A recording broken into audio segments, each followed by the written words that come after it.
Well, good evening to everyone. Nice to, well, I hope there's somebody out there that we're talking to. I can see there's quite a few people on YouTube who have already dropped in. So welcome to tonight's evening. And tonight we're delighted to have Dr. Steve Banham, who's going to talk to us about Mars, get some very up-to-date information, I hope. He has a rather unenviable task in following last month's talk by Jim Al-Khalili, but I'm sure he'll rise to the occasion. Next month, just a heads up, we've got Dave Eagle, and that's on the 1st of April. That's not an April's Fool, that's an actual real thing. So we'll welcome him. And in 2 weeks' time, we have the usual Plumtree meeting. And I think that's going to be on observatories, but we're still in the final throes of sorting that out, but hope to see you there.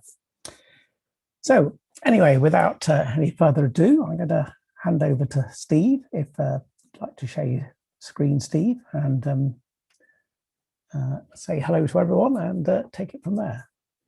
Great to have you with us. Hello, good afternoon. Can you hear me? Can hear you fine. Great. And you should be able to see my screen. So not yet. How about now? Nope, still can't see.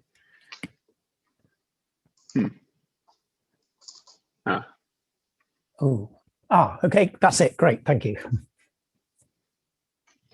I'll shut up now.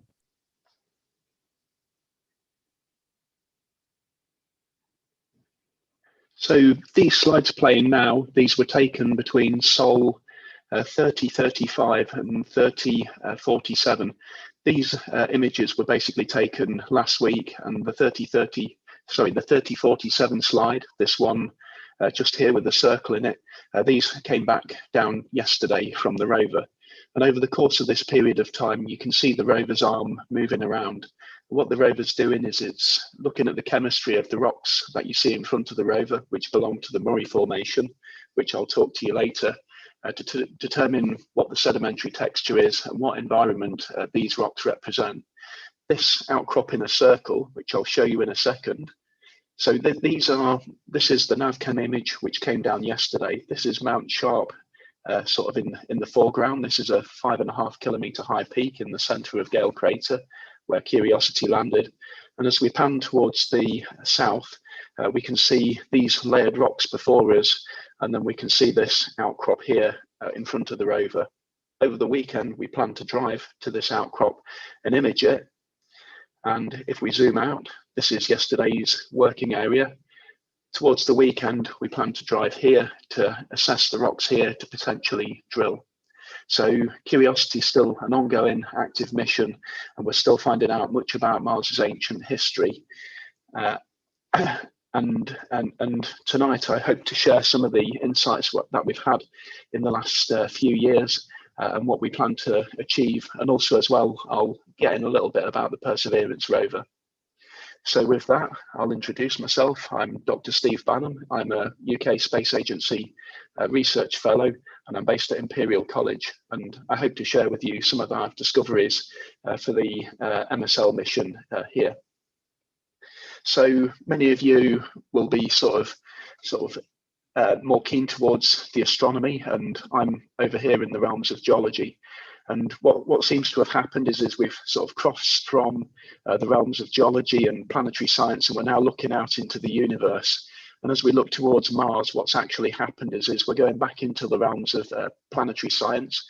So we actually started looking at Mars rather than in an astronomical sense, more of a planetary science sort of scale back in the mid-60s and early 70s. And then since the early 2000s with the MER rovers, we've actually been looking at Mars increasingly in more detail from a geological perspective. So we've sort of crossed over the threshold from planetary science again into the realms of geology. We can see the surface of Mars in that detail. And tonight we'll have a look at Mars almost as a geological body rather than an astronomical body. So this is the last drill hole, or this is the last drill site. This was the Mary Anning drill site from Sol 2922. This was about last November. And what Curiosity's mission is it's to rove around Gale Crater and ascend Mount Sharp to determine what the depositional environment was, basically what the ancient environment was in terms of whether it was deposited by rivers or in a desert environment, or whether it was deposited in a lake. And by drilling these holes and taking samples, we can look at the mineralogy, and we can also start assessing the chemistry of the rocks, or we can start looking for organic molecules that are preserved within these rocks to try and determine whether there was sort of the conditions for life to form or not. And we'll hopefully get some of these answers later tonight. So the main reason for the most recent exploration of Mars is to determine one of the big scientific questions: was there actually life anywhere else in the universe? Are we alone? And the easiest place to look is Mars, because it's relatively easy to get there. It's relatively easy to land on the surface, and once your surface mission sort of arrives, it's not going to be dissolved or melt after about 2 hours on the surface, like on Venus. So Mars is relatively good and easy. And we know from observations of the Martian surface that Mars wasn't always dry and barren like it was. We know that in its ancient past there were actually oceans and water and things like that. So to look for ancient life, what we do is we look at Earth's record, and we know that there's been life on Earth for the past 3.5 billion years. When you go between 4.3 billion years and 3.5 billion years, then evidence gets a little bit sketchy. We've got definitive evidence from 3.5 billion years ago, and then we've got sort of potential evidence going back earlier than that. So this is sort of the genesis period of life on Earth. And if we take that across to Mars and have a look here, if we look at the rocks in this sort of age during the Noachian and the pre-Noachian into the early Hesperian, this is the period of time when Mars had persistent surface on the water, persistent water on its surface. There was still an atmosphere, and they still even potentially had a magnetic field. So there's the potential for surface conditions where life might have existed. So what makes a habitable environment? And this is sort of the main thrust of the mission, is to look for habitability on the surface. So we need to find a place where there's major sort of organic elements, so carbon and oxygen and nitrogen, things like that. We need a source of energy, sort of sunlight, or in the case of chemotrophs, we need to look for chemical energy or thermal energy. And then we need water as well. Water is quite important because that's sort of the reaction medium that life's main biological processes happen in. So you need sort of a reaction medium for all these chemical processes to occur. And you need all of these things to sort of be in one place, sort of in a environment that you could call habitable for life to potentially come forward. So as one of the key planetary scientists once said, a planet's history is written in stone, and what we have to do is we have to look into the planet's geological record to try and figure out whether there was any obvious evidence of life or things like that. We can look for things like this, which we've seen on Earth. So these are examples of stromatolites. These are basically communities of bacteria which sort of sit on the substrate or on the surface of some material in water, and then because they have sort of a sticky surface, if there's any sediment transported onto the top of them, then the sediment sticks to them, and then the bacteria can grow through the sediment stuck onto them and sort of bind and encrust it to make these biogenic structures like these stromstate shaped structures. These are relatively interpreted to be relatively old, sort of 3.7 billion years. And when we get into this sort of period of time, things are hotly disputed. So they think that actually this isn't, these stromatolites here aren't actually biogenic. They could just have formed by natural abiotic processes. And normally when you get back to looking for life in these, or the examples of earliest life on Earth, then things get rather dramatic, and people are sort of having shouting matches, disputing and downplaying each other's data. So it's kind of like geology soap opera looking for the origin of life. We can also look for less obvious things, such as biomarkers and isotopes as well. So if you look in a cell's cell wall membrane, the phospholipid bilayer, there are these quite relatively stable molecules called steranes and hopanoids. So if I remember right, these steranes are actually things that you can find in your margarine, and they're used to sort of make cell walls more rigid. They also have these chiral molecules built into them as well. So these are actually really good biomarkers or evidence of life. If it was an abiotic process, you would expect a mixture of these molecules, but if it's a organic process, these tend to make a single chiral molecule. So if you imagine your left or your right hand, an abiotic process would make molecules that are a mixture of left and right things, which will look either like your left and right hand. But if it's an organic process, then you'll end up with all these molecules looking like a single non-mirror image thing, kind of like looking at your right hand. So we can look for these as evidence for life. And then also as well, you can look for things like complex cyclic organic molecules like these things over on the right, basically the things that go to make amino acids. You can also look for isotope ratios as well. So biological processes sort of concentrate certain carbon ratios as well. But again, the carbon ratios are quite contentious. So how do you look for all this stuff on the surface of a different planet? Well, you use the most advanced and sophisticated mass spectrometer produced and flown into space. And this is the SAM instrument, which sits in the belly of Curiosity. This is the game-changing instrument that allows us to do complex chemical analysis on the surface of Mars. So we'll have a look now at where we've gone on the surface of Mars. So this is a topographic map of the whole of the surface of Mars. We've got the northern lowlands up here. We've got the southern highlands down to the south.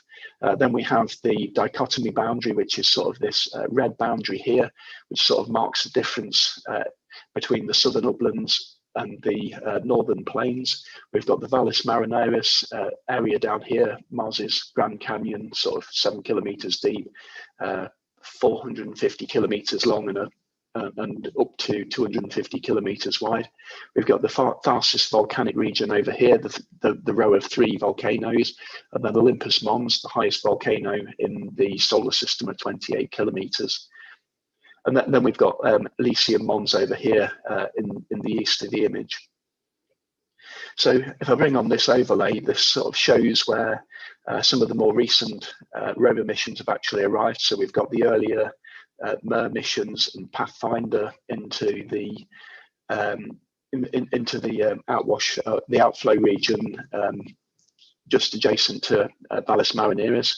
And then we've got the Viking 1 lander over here.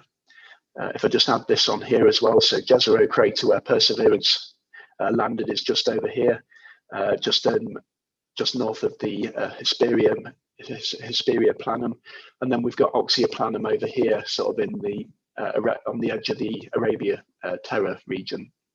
And then for those of you who have watched the film recently, Acidalia Planitia is just there where Matt Damon is, and that's where the Martian film was set. So for the next section, this is the bit where I get to talk about Perseverance, and it's basically on how you get to Mars. And because of the heritage of the Perseverance mission, it's basically based on the same flight hardware as MSL. The way that both spacecraft arrived at Mars is relatively similar. If I show you this next slide, you can see how similar the 2 rovers are. They're both built on the same heritage and architecture. with the same sort of chassis, the same multi-mission RTG on the back here, which provides power. There's a 4 kilogram lump of plutonium in here, which powers and heats the rover. And then you've got sort of a similar hardware layout. The difference between the two rovers is that there's been a upgrade to the chemistry camera. So this instrument here, you're able to use a laser to shoot rocks at a distance of about 8 meters and work out what the chemistry is. This one's been upgraded. There's been an upgrade to the 2 mass cams. So these two are now the mass cam Z. They've got a little zoom lens in them. You then got slight changes to the nav cams. So these are color nav cams, which are used to steer the rover. And then you've got a change to the drilling unit. So on Perseverance here, instead of having a drill unit, there's actually a coring unit. So you can take a cylinder of rock, which is then stored in the body of the rover. Perseverance doesn't actually have any chemical analysis equipment which is built into the body of the rover. It doesn't have a fancy mass spectrometer like Curiosity does, and that's because of the sort of the mission architecture and that they plan to return the samples that Perseverance collects in the future, sort of towards 2030. More on that later. Oh, and they upgraded the wheels as well so that they're more robust. So they both arrived in a similar sort of manner. They sort of were launched from Earth, and they flew out, and they arrived at Mars with a similar sort of entry and descent landing system. When they entered the atmosphere, they would sort of slow down using aerobraking. So this is the heat shield on the front, and they would slow down from, I think it was 17 kilometers a second. That might be a little bit fast. Sorry, it was 5.5 kilometers a second. Sorry, 13,000 miles an hour down to about 1,000 miles an hour before they deployed the parachute. The ablative heat shield basically heated up and basically protected the rest of the craft. Once they got slowed down to about 1,000 miles an hour, the heat shield was deployed. So this is the first image that Curiosity took, and then the lens cap came off. Again, this similar sort of process happened with Perseverance. This is Curiosity's landing area in Gale Crater down here. Perseverance did exactly the same, except for we got videos of it. So this is the same sort of process that happened with Curiosity as well. The parachute came out the back in about 0.7 seconds, at about 1,000 miles an hour. It slowed the rover down to about 200 miles an hour before they jettisoned the parachute. They then dropped down to the surface using the descent unit here, the sky crane, and then eventually, when they got to a specific landing site, they then lowered the rover down to the surface on these tethers, which we can see here. This is the umbilical. So the Curiosity rover is actually controlling the sky crane at the moment, and then the sky crane would fly off and crash. While this was all happening, a orbiter, the Mars Reconnaissance Orbiter, was able to take photographs of both the missions using the HiRISE instrument. So this is Curiosity coming down, which you can see the parachute and the back shell here. The same thing happened with Perseverance. So this is Jezero Crater with the Jezero Delta, sort of where the cursor is here. And then you can see this tiny little dot here with the parachute and the back shell unit and the lander here. These artifacts here are sort of an artifact of the sensor on the camera on the orbiter. And again, we were able to take pictures of the rover as it landed on the surface. So this is Curiosity in Gale Crater. This sort of surface here where it's sort of darkened, it's not where the rockets have burned it, it's actually where the dust's been blown away and cleared by the rocket. And then the same here with Perseverance as well. So this is the rover where it's landed. You can see where the rocket engines have cleared the dust away just adjacent to the rover. And then this is where the parachute and back shell landed. And this is the first image, or one of the first images that Perseverance took from the surface. This is towards the south, looking away from the Jezero delta. This is the drilling unit on the top. And then there are a few rocks in the foreground here, and you can see there's a region that's been cleared by the sky crane. And then this is Curiosity in a similar sort of position where it's landed, and we can see Mount Sharp here in the foreground. This was the first image that Curiosity returned. So just to give you some perspective, this is where Perseverance landed in relation to the delta. So wherever it says Belva, that's where the delta is, and this is where Perseverance landed. Perseverance was able to land in a much smaller area because of an advanced landing system where it was able to sort of fire the parachute later or earlier, depending on whether or not it was going to overshoot the landing site. And this is where Curiosity landed in Gale Crater. So this is a south-looking digital outcrop model, a digital elevation map. And this is Gale Crater, where it's sort of 150 kilometers across where the cursor went. Mount Sharp's 5.5 kilometers high and 90 kilometers across. This is Aeolus Palus, here where Curiosity landed.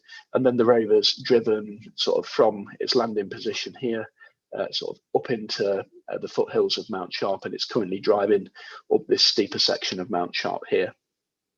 And this is this is Mount Sharp in the middle of Gale Crater. So why do we want to go to Gale Crater? There's many places on Mars that we could land, but we want to land somewhere where there's a good chance that we can either find evidence of ancient extinct life preserved within the rocks, but also we want to learn about how the planet's evolution occurred and how it changed from sort of a potentially sort of a utopian place for life to live to its current state. And one of the reasons why we chose to go to Gale Crater is because of its layer cake stratigraphy. So much like a cake strata, much like the way you build a cake, you sort of have to build up layers. And this is sort of what happened with Gale Crater. So you have to have a layer cake stratigraphy where the oldest part is at the bottom and then the youngest part is at the top. And another reason why we decided to go here is because of what we saw in the satellite images. So this is an example of one of the high-rise images of Gale Crater. And we were able to use this instrument on the Mars Reconnaissance Orbiter called the CRISM instrument, which is a spectrometer, a visible light spectrometer. And we were able to determine that the rocks at the bottom of the pile contain phyllosilicates or clays, which form in humid environments. And then these were overlain by sulfate-bearing strata, which are typically deposited in more arid environments. So basically what happens is, or what we think happened at Gale Crater, well, we know that as we go from the bottom of the hill to the top of the hill, the rocks get younger. So basically there's sort of written in the layers of the rock is a history of how the environment within Gale Crater changed. From the orbit, we think that it went from sort of humid conditions, as indicated by the rocks at the bottom, and then potentially because things get drier towards the top of the mountain, when you go into the sulfate unit, we think things get less habitable. So where in the age, where in Mars's history does Gale Crater sit? Well, from crater counting, we determined that Gale Crater formed at about 3.8 to 3.6 billion years ago. So it sits right on this Hesperian boundary. And if you remember from earlier, this is sort of the region of habitability for Mars. So we think the Gale Crater sort of records this section of Mars's history. And we know that there was the potential for life to be present on Mars while it was still sort of warm and humid. And also as well, you've had sort of a longer period of time for life to sort of evolve and form and be able to leave a signature in the rocks. So this is why Gale Crater was chosen. So the next question I should probably answer is, how do you drive a rover that's 225 million kilometers away? Currently, Mars is actually getting further away from us. So I think the one-way travel time for a signal getting to Mars is currently 12 minutes. So a round trip would be about 24 minutes. So just think how long it takes for you to get a cup of tea made, and bear that in mind. So I'll just skip a slide. So one of the questions that I regularly get asked is, do you get to drive the rover? Do you get to sort of use the joystick and drive the rover like that? And the answer is, because of the the delay in communications, the transmission latency, is that no, I don't get to control the rover, because I would push the joystick forward and nothing would happen. And I would go off for a cup of tea, and then 20 minutes later, I would see the video screen sort of show the rover jolt forwards and go and crash into a crater because I pushed the joystick too far forward. So we were able to control rovers on the surface of the moon using this, because the latency between the Earth and the moon's only about there and back, plus the processing time and digitization of the data is only about 1.5 seconds. So you can just about keep up with rovers on the moon, but it's just too long for interplanetary missions like this. So what we have to do is we have to program the rover to do things. We have to select targets using some software, and then we have to program what the rover is going to do. So one of my jobs is to sort of look at the images which the rover sent back from the day before and go, oh yes, this looks like a nice rock. We'll take a picture of that. We select a target. We then have one team of programmers who will make a mosaic. So they'll draw blocks around these areas, sort of the footprint of the image, footprint of the camera at that distance. They'll build a mosaic which will cover this outcrop, and then they'll hand it over to the rover programmers and the rover planners. They'll come up with quite a sophisticated plan that looks something like this, where there's various different things happening, sort of the arm backbone and brush the rocks and things like that.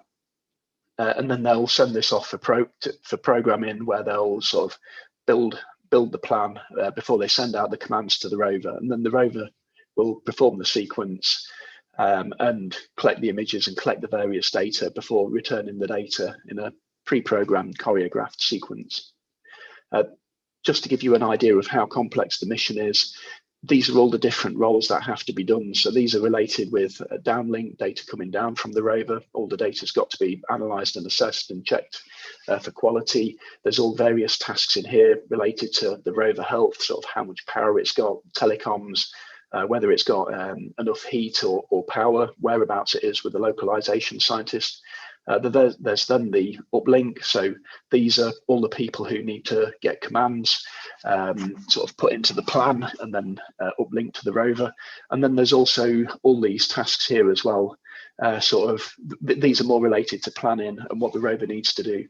So the geotheme group actually come up with the ideas of what images to take. The mineral theme group think of the geochemistry and mineralogy. And then the SAM group think about organic chemistry. And then there's also science discussion as well, for sort of thinking about what all the stuff that we've seen means, and then coming up with an idea of what we should do the following day to follow up with hypotheses. So that's sort of a background to the mission and why we decided to go to Gale Crater. So I've only got half an hour left, so we'll see what we can learn about Mars's ancient past and see what Curiosity's told us. So I'm going to skip over quite a lot of the first section. So when Curiosity landed back in 2012, we identified the first fluvial conglomerates. So if you look into the bottom of a river, you can see gravels usually. So we found the first gravels related to fluvial or river processes sort of near the landing site that we saw on the surface of Mars. We've done detailed reconstruction of fluvial bar forms. So if you look at if you remember back to geography, if you see sort of scroll bars on the edge of a river, we've got evidence of sort of the river's moving position seen sort of in this part of the traverse. So we had rivers, and not only did they flow, but they sort of moved position in the plain. We've got evidence of really fast flowing rivers here at the Kimberley outcrop. We're still, or my boss is still working on this, except for he's now working on the Perseverance mission. So this paper might be a long time coming. And we've also looked at modern processes here. So this area here, the Bagnall Dune Field, this is actually a modern dune field. And not only have we been looking at Mars's ancient past, we've been looking at modern processes on the surface as well, in looking at this. So this is going to be a story of two halves. We're going to take a look at the lacustrine Murray Formation. So these are rocks deposited in a ancient lake just after Gale Crater's formation, and then we'll have a look at the rocks which overlie it, which are the the Stimson Formation, and these were deposited in a desert afterwards. So we're able to see or get some idea that Mars dried up sort of in the stratigraphic record here. So first we'll look at reconstructing this lake. So going on to this slide, this is where we see the Murray Formation outcropped. We'll look at this section here, which was called the Pahrump Hills. We got here in around about Sol, about 750. This was before I was on the mission, so I wasn't part of this endeavour. So we arrived at the rover arrived at Pahrump Hill around about Sol 750, and it sort of was greeted by this landscape here. This is Mount Sharp-Off up to the left of the image, and then we have this sort of hill here with these smooth weathering rocks at the bottom, and then there were these outcrops sticking out here. If we take a little bit closer look, we can see that there's blocks falling down from here. So as geologists, we think these smoother rocks here, these are harder wearing rocks over here. So we'll think that there's two distinct physical properties of the rocks. So what they did was they decided to make a plan to sort of have a look around to drill, and then also to assess these two different contrasting rocks. In the first sort of drive around, we sort of planned to have remote sensing stops, so we took lots of photographs. And then on the second drive around, we stopped and took more images. We also did contact science as well, so this is where we deployed the arm, took some images with the Marley instrument, the hand lens imager, which takes high resolution images. And we also took additional chemistry data. And then finally at these blue circles here, they decided to drill to look for sort of look at the chemistry of the rock. And if I show you this map here, you can see that the rover was driving around in circles for about 3 or 4 months just to assay this area.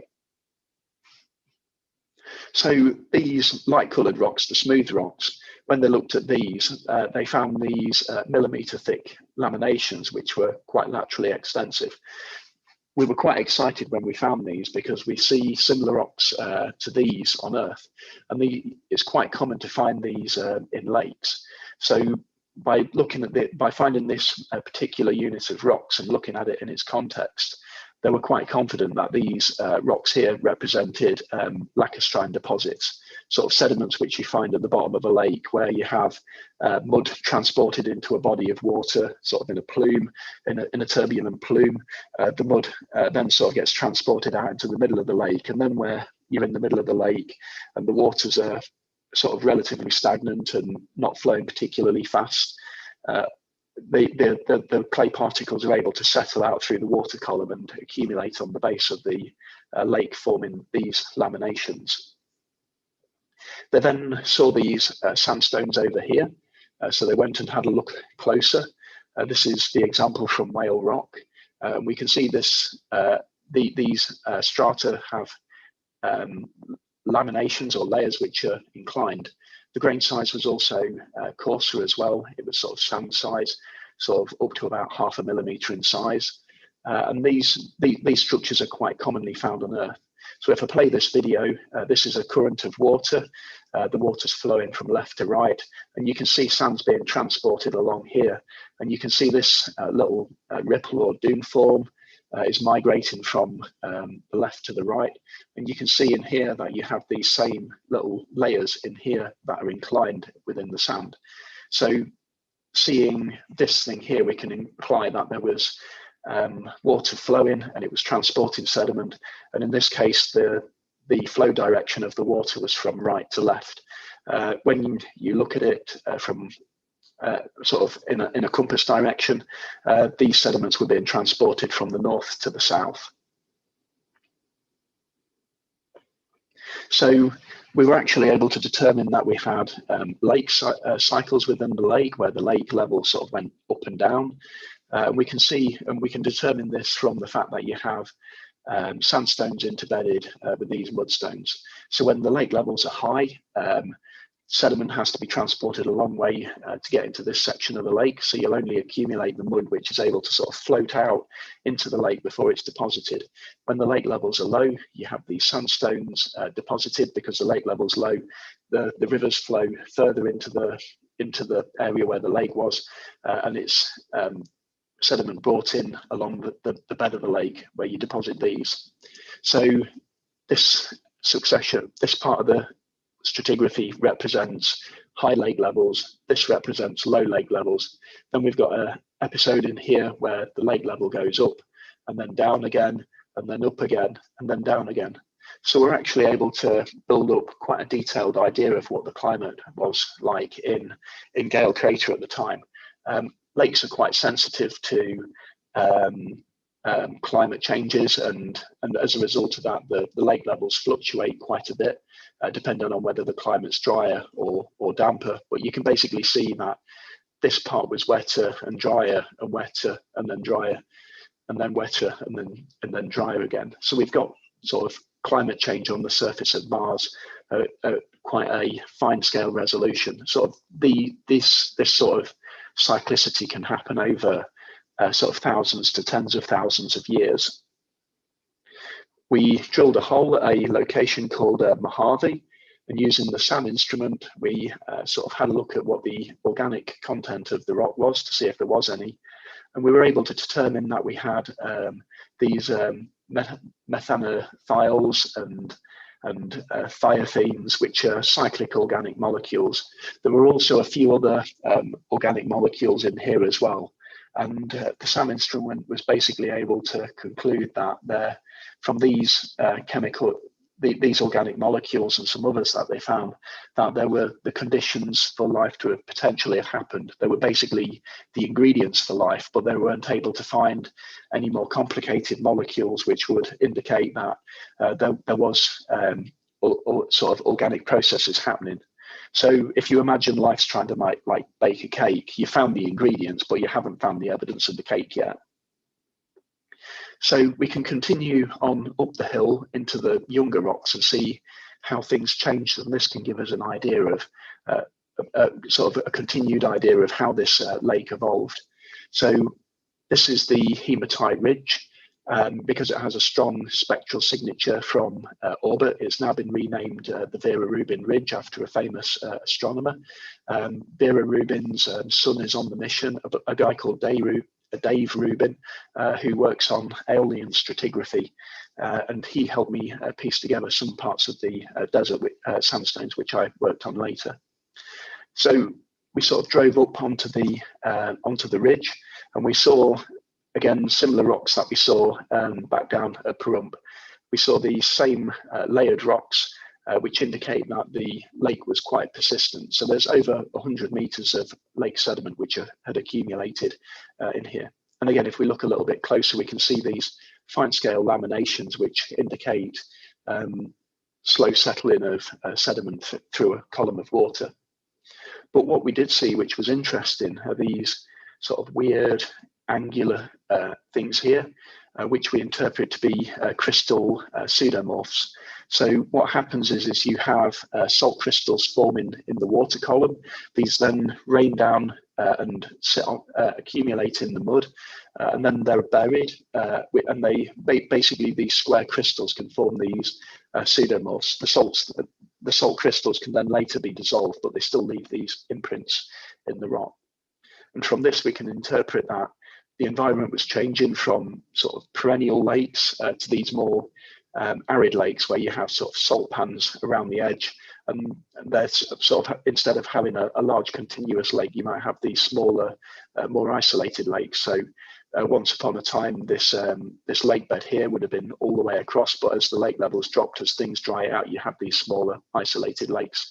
And we envisaged that Gale crater probably looked like this at this time in its geologic history. And this is just an animation of what we think was happening, where it sort of slowly dries out over time. So we'll continue on up the hill. We start having things like, started having targets which were named Knockfarrell Hill and Antonine Wall, and then some of you might have heard about the Glasgow drill site, and then the Edinburgh drill site, and then the Green Cue Pediment. And these are all places which have names of Scottish heritage. So Jura, the Jura member, Hutton section, Moray Firth outcrop. What do all of these Scottish place names have to do with Gale crater? Well, as we drove up the hill, so one of the common problems with dealing with all these targets and of scientific interest we have on the mission. So on any given day, we can have sort of 10 or 20 scientific targets, and it would be more logical to sort of name them target one through to 50,000, which is probably what we're at now. But it's just easier to say, oh, can you remember the Maccabee target, for example? Or it's basically easier to name these targets. And they choose the names based on geographic areas on Earth. And it just so happened that we drove into this region, which is in the Glen Torridon quadrant. And all the names in this sort of geographic area are named after places in Scotland. So we have River Bora over here, and Dice, and Rocknab, which are all places in Scotland, and Strathspey, and Moray Firth down here, and Liberton, and Hutton section.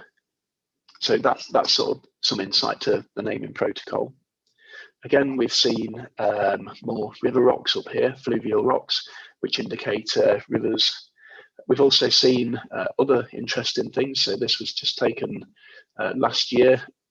We saw these interesting structures down here, and we think that these might represent storm deposits. So you might have had sort of stormy conditions within the lake, where you have sort of large waves like this, which then agitate the water column and then cause these sorts of structures here. These would be known as hummocky cross stratification, and they're quite common on Earth, where you sort of go offshore beneath the fair weather wave base and into the storm wave base.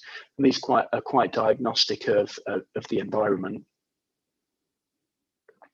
So since visiting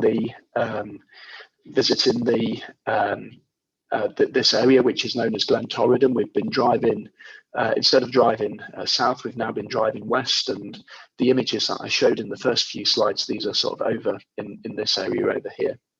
And this is sort of where we've got to as of yesterday. And if you remember, I said something about the transition from clay-bearing units. So these are the clay-bearing units at the bottom, and then these are the sulfate-bearing units up at the top here. And we think the boundary is somewhere between sort of here and somewhere up here. So within the next few weeks and months, we're hoping to cross the boundary from the early humid conditions into the later drier conditions. So sorry, the earlier dry conditions, so early in Mars's history, into the more recent arid conditions. So I mentioned earlier that we have found evidence for a desert environment in Gale crater. So these are the rocks that I've been working on most recently, or for much of my time on the mission. So I actually arrived on the mission round about Sol 980, just as we were encountering these rocks. And the interesting thing is that we have these lacustrine rocks at the bottom here, which is the Moray Formation, and then plonked on top of them are these sort of juxtaposed on the top of them even are these thickly bedded sandstones, which look completely different. And there's also this boundary here, which is known as an unconformity. So this is actually called the Sicker point unconformity. So what is an unconformity? And an unconformity is a erosive surface which is preserved within the rock record, where you can basically have a period of erosion, and any rocks that you've accumulated can be removed from the stratigraphic record. Basically, they're lost to time, and you don't know what happened in this period. So this is the Sicker point unconformity up near the border of Scotland. This is one of the first locations where unconformities were discovered by Hutton. And the Sicker point unconformity on Mars is actually named after this section on Earth. And the interesting thing is that you can see here, you've got these steeply inclined rocks here. So the fabric of the rock is vertical.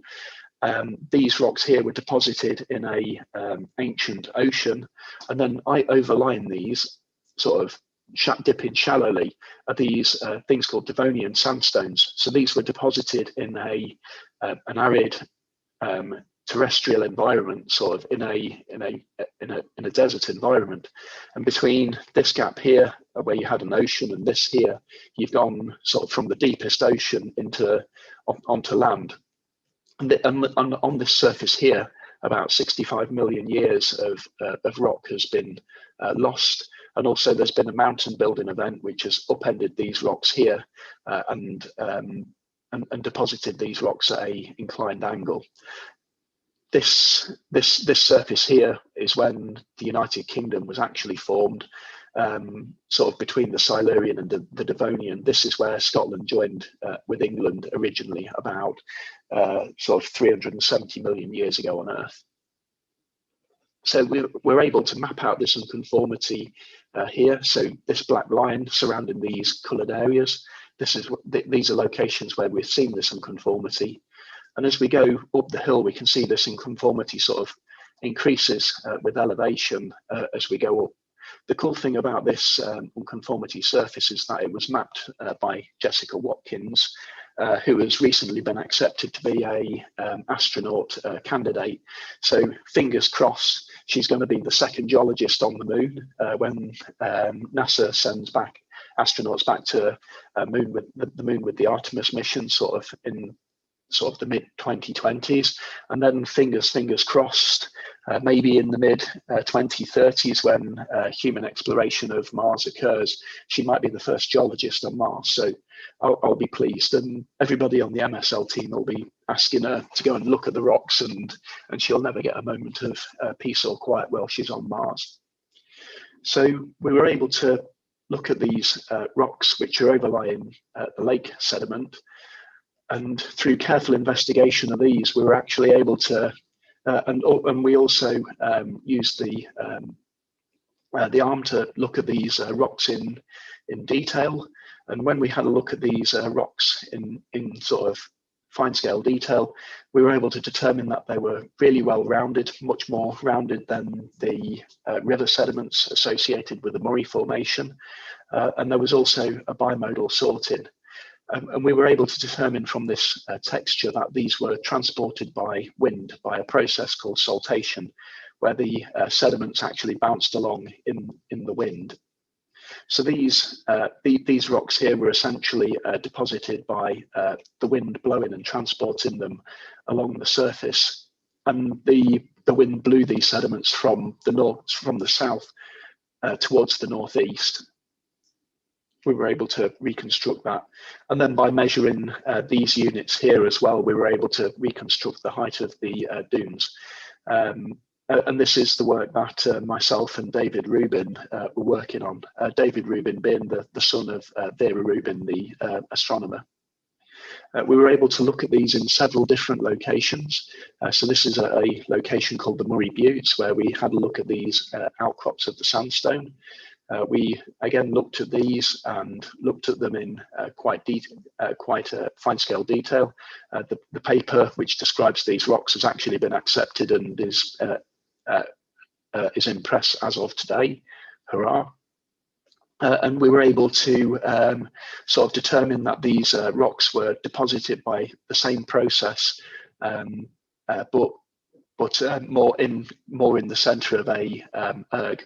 So these strata here are much more complicated, and we were able to determine that these were deposited rather than by simple dunes, as we saw at the Emerson Plateau. These were actually compound dunes, where we have these large-scale, sort of 40-metre high draws with smaller dunes superimposed on their surface, which are migrating obliquely across the surface. Again, we see similar sorts of things on Earth. So these would have looked like these dunes as seen from Earth, where we have a large-scale draw. The wind is blowing from the right of the image here towards the left, and then you have this large scale feature here, sort of maybe 1 kilometre long, and then superimposed on its surface are these smaller dunes which are migrating obliquely. This tells us quite a bit about the wind transport regime in Gale Crater at the time of deposition, and in this case the sediment was being transported from the south, sort of on Mount Sharp towards the north, down the slope and away from the mountain. We were then able to look at this area here called the Green Hue Pediment.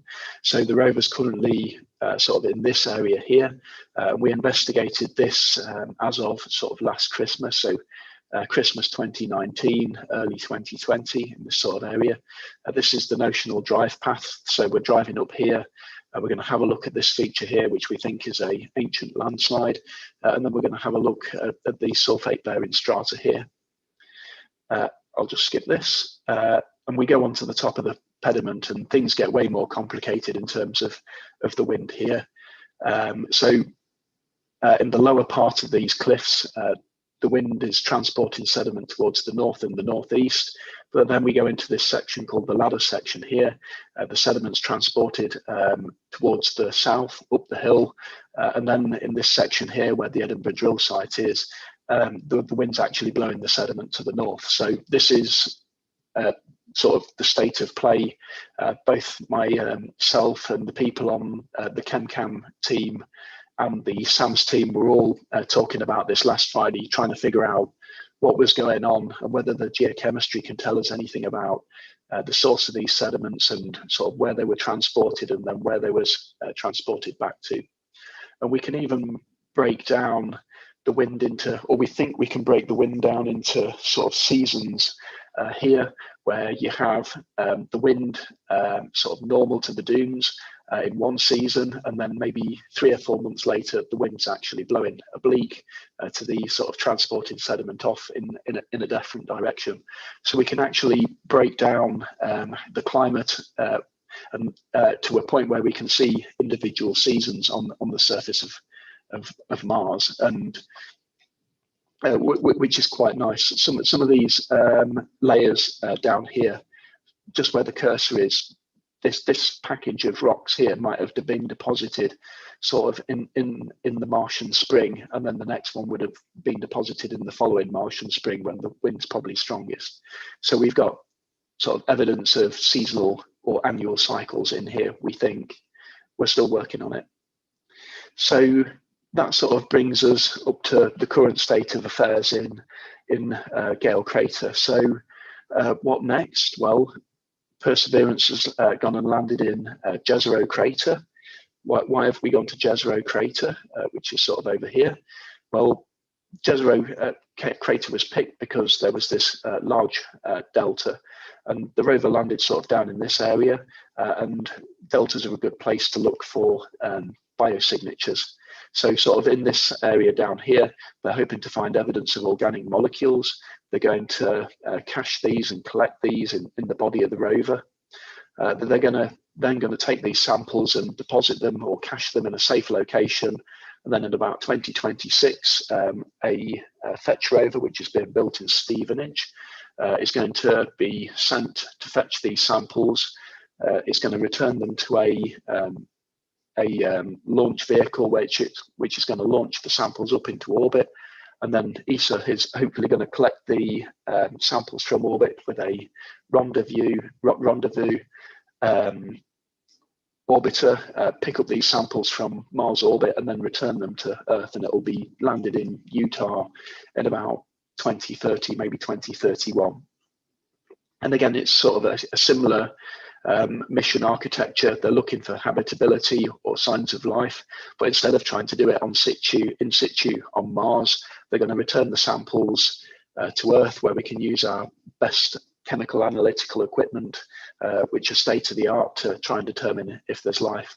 And also as well, if we can get something from the surface of Mars back into orbit and then back to Earth, then this is sort of really good preparation for human exploration of Mars. If we can get a bunch of rocks from the surface of Mars back, then we can probably do it for astronauts as well. And this is just an example of the caching system. So I think I'll draw the talk to an end. So you've been very patient, and I've been talked a lot about rocks, but astronomy has been done on Mars, not necessarily by Curiosity, but the Mars Reconnaissance Orbiter was able to take this beautiful image of Jupiter from Mars orbit, and we can see Jupiter and its red spot here, and then two of its moons here. We've also been able to use the Mars Reconnaissance Orbiter to look back at Earth as well. And this was a image taken by the Mars Reconnaissance Orbiter of Earth and the Moon. So with like that, and I'm losing my voice, I'd like to stop and thank you all for listening, and I'll be happy to take questions. Oh, thank you very much, Steve. That was a fascinating tour of stuff that's really hot off the press. So a fascinating insight into how all this works. We'll take any questions now on the chat on the YouTube, which is just appearing now. But the mechanics of this is the YouTube is slightly delayed from us live, so it gives me a chance to sneak a couple of questions in first. So I was going to ask you, firstly, how did you get involved with this mission? You said originally you were working in other places. How did you get to go to Mars, metaphorically? So I got to work on Mars because of my field experience. So my PhD was in field geology, and I spent about 6 months out in Utah looking at dryland rocks deposited in sort of arid environments, so sort of ephemeral rivers and lake systems and desert sands and things like that. I then went off to work for the Geological Survey as a petroleum basin analyst, but then I saw an opportunity with Sanjeev at Imperial College, who's also a geologist who was involved with the MSL mission to come and work on Mars. And the problem with Mars exploration at the time is that people were the people on the missions were sort of used to looking at orbital data, sort of looking at the geomorphic expression of things from orbit, but they hadn't had the in-field geological experience of a geologist. So because of my geological experience in the sort of rocks we were expecting to encounter, that's why I got drafted into planetary exploration. Right, and the rest is history, as I say, I guess. There's a couple of questions coming in, but before that, just what is the feeling amongst the team for how much longer this rover can keep going?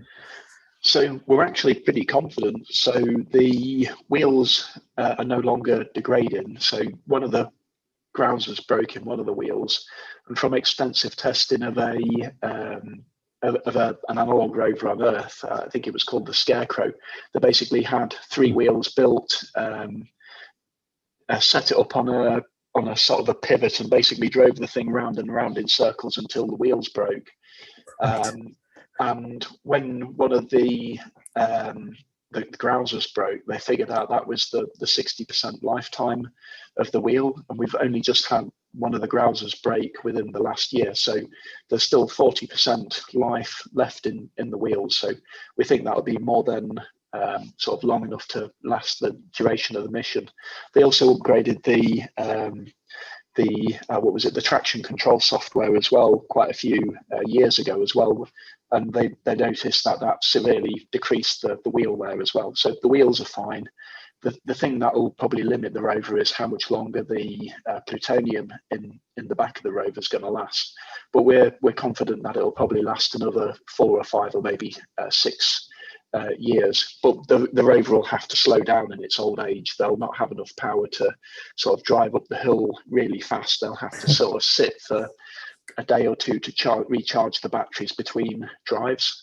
But that's not necessarily a bad thing, because it means that we're going to have more time to look at the rocks while we're sat charging the battery. Yeah, I'm sure. Yeah, these are all opportunities. Let me see what questions are coming in. Andrew Barnard, I think you've sort of answered that one about the holes in the wheels. So you still got life in the wheels. Fabulous.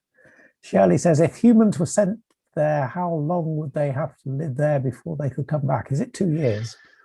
Ooh, so I think it would be about 3 years, and it's all down to the orbital mechanics. So it's a case of when I haven't unfortunately got the animation to hand, but it's one of those things where you sort of have to launch. You have a specific launch window, and then you've got about a 300-day cruise to Mars, and it's one of those things where you really have to like get to Mars as well, because you can't just abort, because by the time you sort of turn your spacecraft around and start heading back to Earth's disappeared off into the distance, so you'll be left floating in space. So it's about 300 days out. You then be on the surface of Mars for about a Earth year or so, basically until Earth's coming back around, and then you would launch, and then you would sort of come back to Earth and sort of intercept Earth on the way out. So I think it would be about 3 Earth years. And the cool thing is that the SAM instrument on Curiosity says that the radiation environment on Mars is such that if you flew out to Mars, stayed on the surface for a year, and then flew back, you would just be under the NASA permissible dose for like excess radiation or something like that. So you're just under the threshold, so we're just allowed to do it. Just long enough, yeah. Oh, fantastic. So Anthony says, how well does geology on Earth prepare you for Mars? Are the geological processes the same?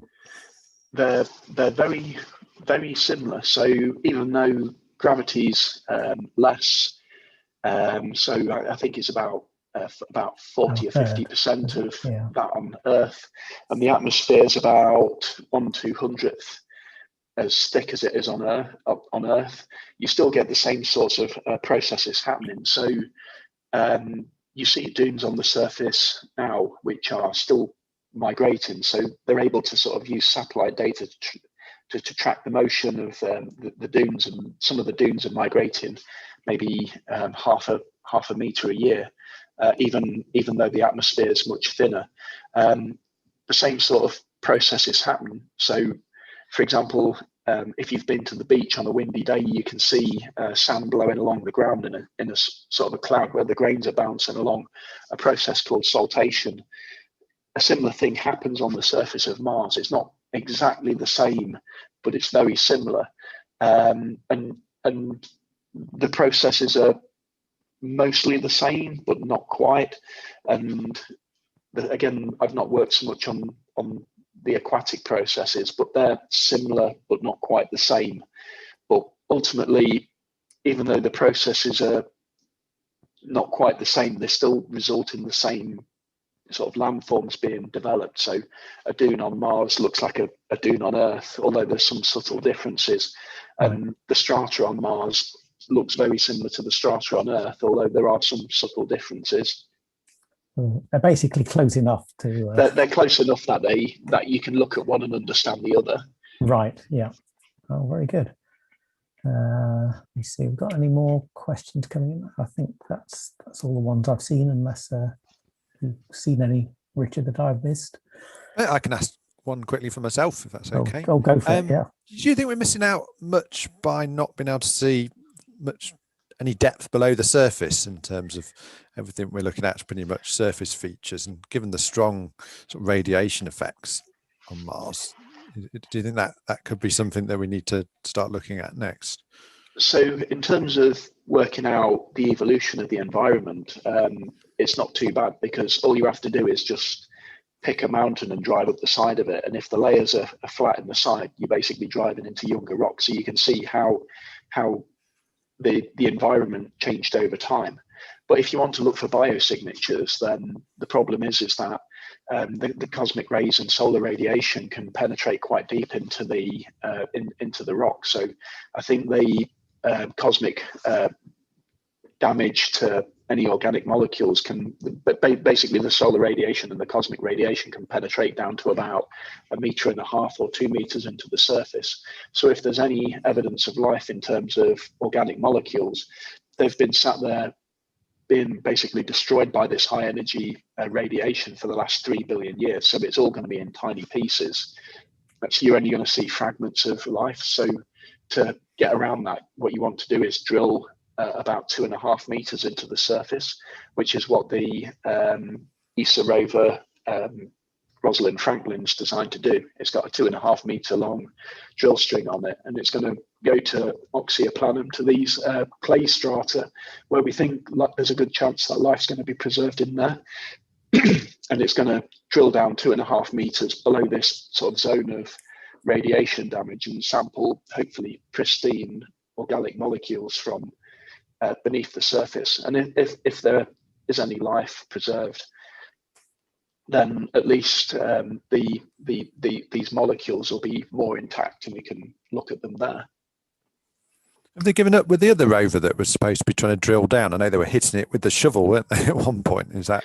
Oh, Curiosity. So the drill on Curiosity failed just as we were driving up onto the Vera Rubin Ridge. So there's an actuator in the drill, which so the rover basically drills by bracing its arm on the ground, and then there's a linear actuator which pushes the drill out to the end, and then it basically drills into the surface.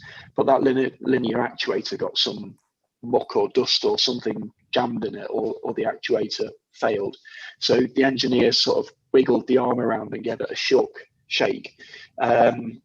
it around, and they were able to get the drill to fully extend, but then it got stuck out. So they scratched their heads and came up with a workaround. And if you imagine using your handheld drill, where you sort of drill a hole in a wall, so you've got a shoulder, so if you stick your finger out in front of you and move your shoulder joint, that moves your finger up and down, and then you can move your elbow, which also moves your finger up and down, and then you can move your wrist. That's another degree of freedom, which moves your finger, which is the drill, up and down.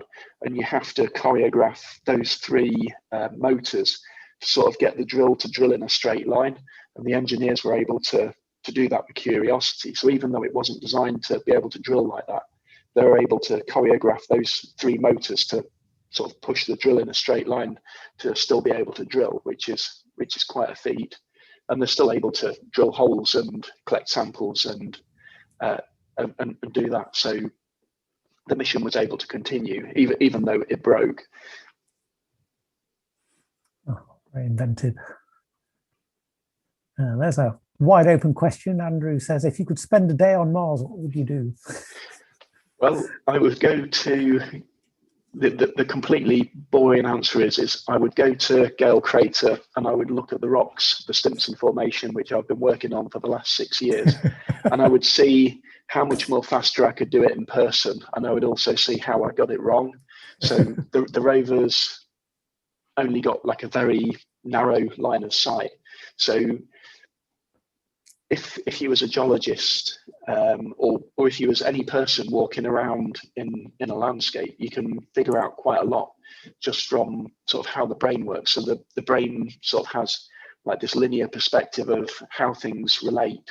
And also as well, you've got stereo vision, and you can look around and you're able to put everything into context within seconds. And then sort of that linear perspective you have as you walk around sort of joins everything up all automatically, sort of seamlessly as you're going along. and we don't have that with the rover. So the rover will sort of drive along like largely blind, and then it'll take amazing pictures. So you get a snapshot of a single area from a single perspective, and then you'll drive along seeing nothing, and then you'll get amazing images from the next place, maybe 20 meters apart. But the problem is that when you look at these different outcrops from different angles, and you get snapshots of them, because you weren't there and you haven't seen it, it's really difficult to put everything back into context and into perspective. And Jürgen Schieber, who's one of the geologists on the mission, he said for one of the campaigns where the rover drove around this area for about 100 days, if a human geologist went to do that, they would do it in about 20 minutes. They would be able to look at the rocks, figure out what was going on, and then where to sample. Right. But then there are other advantages of the rover in that it takes its time doing things, and it gives you the time to sort of work through the science and figure out what's going on.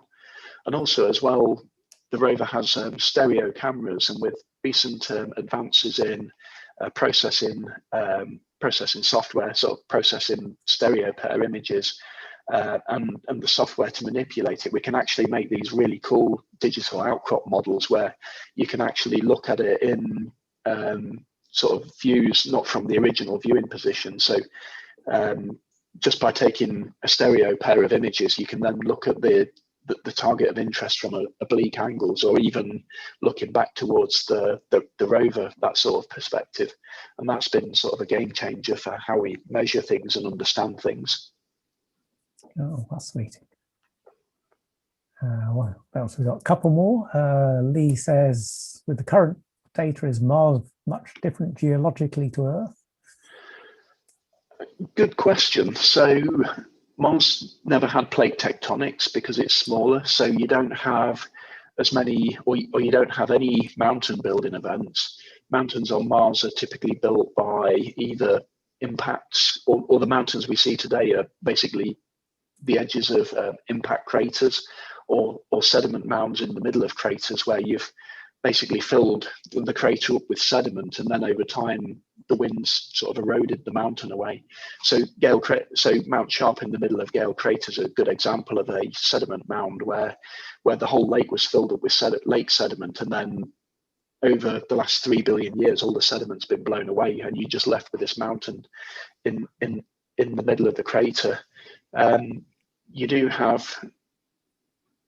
don't have sedimentary basins form the same as on Earth. So when plates move apart, you basically get a gap between the plates where you can pour sediment in. And basically, if you've got a mountain, things like to go downhill with gravity. So mountains usually end up in these basins, and you don't tend to, or it's less common on Earth. So the rock cycles on Mars seems to be, it's not cyclic like it is on Earth, where you have mountain building events sort of push up rocks which are then eroded and then end up in the ocean. You just have sort of one-time events where maybe you have an impact crater makes a rim, and then the rim basically just degrades into the crater as sediment fans. There is evidence of a northern ocean, and there are shorelines along the dichotomy boundary. A guy called Stephen Scholes works on those shorelines, which is quite cool. There's also a bloke called John Carter who maps Mars as well. Oh, very, very geek. Very cyclic, yes. So there's another 2 questions there that sort of go together. Have any of the rovers found igneous rocks on Mars? And following on from that, what material were the Martian volcanoes depositing? And when did they stop being active? So that's a good question. Yes, we have seen igneous rocks on the surface, but they're not in situ. So the igneous rocks that Curiosity's encountered are sort of, that they've been transported from somewhere else, and they've ended up in Gale Crater by mysterious processes, because we're not quite sure how they got there. So they could have been sort of blasted there by sort of as an impact ejector from a local meteorite, or they could actually be part of the basement. So whatever the meteorite that formed Gale Crater, like it blasted out into what we call the basement. So the craters in the basement, and then all the stuff that we see in the craters, like sediment, basically. So this igneous rock could have come from the crater rim, or it could have come from beyond. What the material is made of that the rest of the volcanoes are made of, but I'm not sure if any of the surface missions have visited or encountered anything that looks like a lava flow.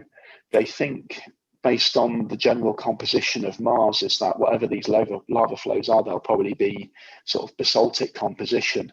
And that's just because when they look at all the rocks across Mars from all the surface missions, most of the rocks have a basaltic composition, just because you don't have plate tectonics to sort of have this process called magmatic differentiation and partial melting, which sort of concentrates the lighter elements and things like quartz.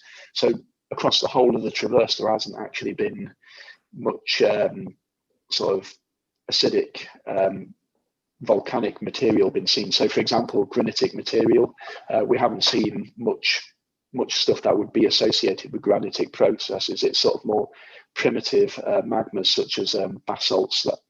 Materials derived from primitive magmas, such as basalts. We haven't seen anything derived from a more evolved magma, such as a basaltic, as a granitic magma. Okay. Basically not much quartz, but lots of stuff associated with basalt, such as olivines and pyroxenes. There's an interesting one from James. I don't know. If there's advanced life on Mars and they'd built skyscrapers and the like, how long would it take for all the features of these to vanish? No idea, to be honest.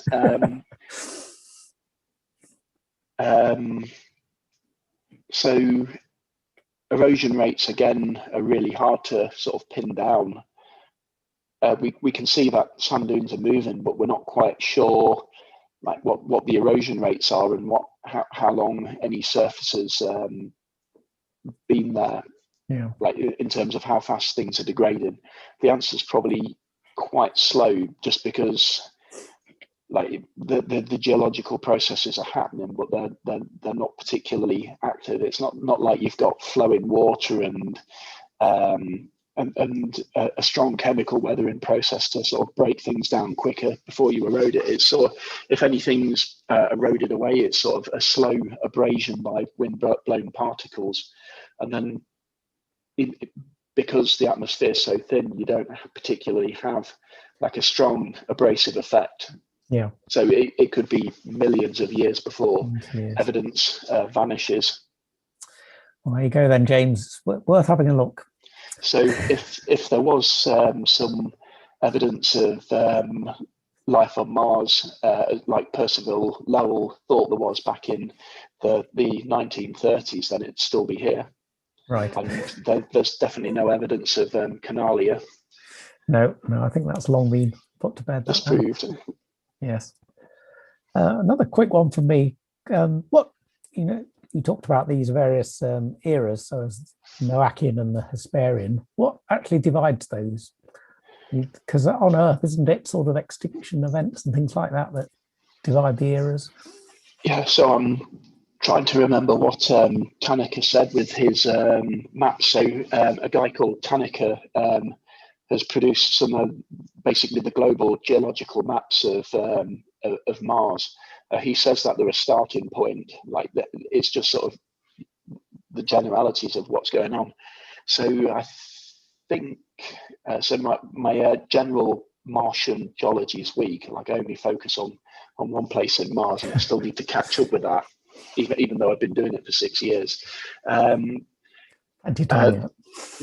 So they're sort of based on crater counting and sort of how weathered the terrain looks, and there's a few other things as well thrown in.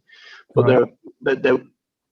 there are things like so I think in the Noachian terrain there's more evidence of sort of a humid environment, so there's more sort of clay minerals associated with that, and possibly outflow events, and other large-scale depositional features such as deltas and things like that are associated with the Noachian. So it's basically lots of things which have a geomorphic expression which are associated with more humid periods of time. So yeah, like deltas and shorelines and things like that they've seen in the Noachian terrains, as well as more clay bearing rocks. And then when you go into the Hesperian, I think you see less of those, and you see more evidence of sulfate strata and progressively less evidence of rivers and things like that.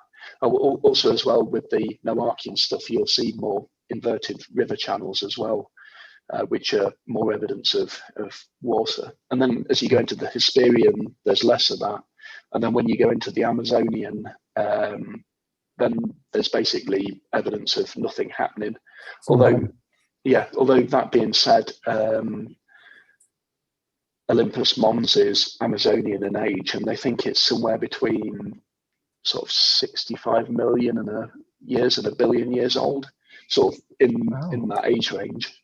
Yeah. So the emplacement of Olympus Mons is one of the more recent geologic features on Mars. Oh, right. I didn't know that. That's amazing.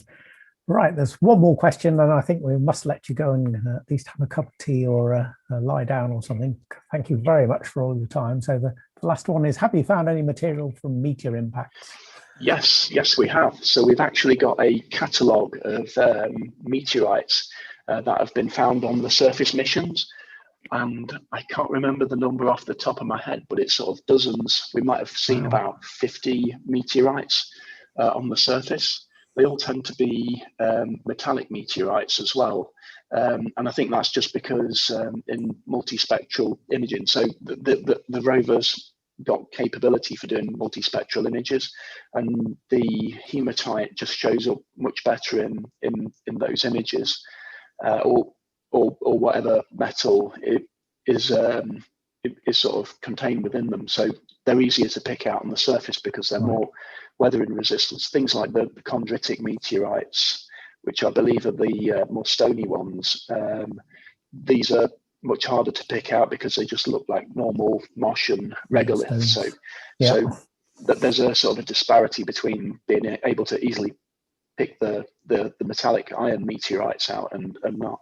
And I think they have seen, what's the texture? Is it the Widmanstatten texture? That's it. I think they have actually picked out that texture in one of the meteorites on one of the missions. I think it was one of the MER missions they identified that. Oh, that's brilliant.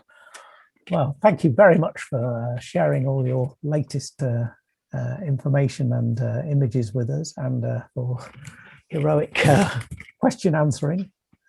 So we'd like to thank you very much for presenting to us tonight. Right, so feel free to go and get a cup of tea or something like that. Meanwhile, Richard, we got any notices or anything to give out before next meeting?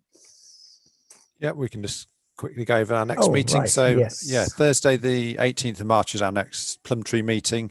I think the plan is to do it on great observatories of the world. So yes, just given by members, I believe. So we're all taking an observatory each or something like that. Yeah. So anybody who would like to contribute to that, please raise your hand or send us an email.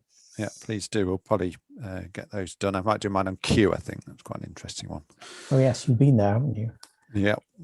So yeah, so that should be good. 8 o'clock, Thursday, the 18th of March for that one. An unwanted anniversary in April, unfortunately. It'll be our first year of doing online talks, which I don't think we expected this when we started our last one back in April, first one back in April. So that's Dave Eagle, and he's doing his on astronomical adventures in Tenerife. That should be good. Very good. That will be on YouTube at usual time at 8 p.m. Good. I think that's about us done for tonight. So, right. Thank you everyone for turning up to watch on the YouTube side. And right on that, we'll see you all next time. Stay safe, and signs are good. We'll start actually thinking about meeting in person one day. Not just yet, but the distance seems to be diminishing. But maybe we'll be able to meet again sometime. So see you all next time. With that, good night. Very good night all. See you all soon.